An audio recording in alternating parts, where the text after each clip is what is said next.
দাপট দেখিয়ে আয়ারল্যান্ডের বিপক্ষে ওয়ানডে সিরিজ জিতেছিল বাংলাদেশের মেয়েরা। আইরিশরাতে খানিক পাল্টা জবাব দিতে মুখিয়েছিল। সিলেটে ব্যাট হাতে টাইট রেসদের এক হাত দেখে নিলেন গ্যাবি লুইসরা।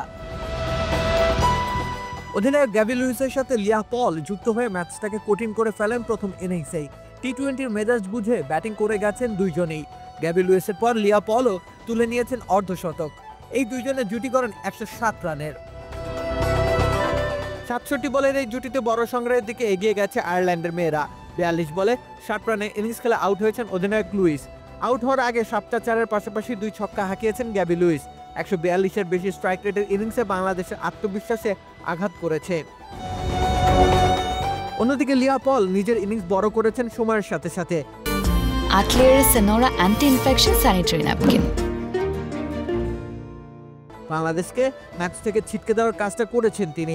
আইরিশদের ইনিংস শেষ করেই তিনি সাজঘরে ফিরেছেন। অপরাজিত ৭৯ রানের ইনিংসের কল্যাণে আয়ারল্যান্ডের সংগ্রহ দাঁড়ায় 169 রান।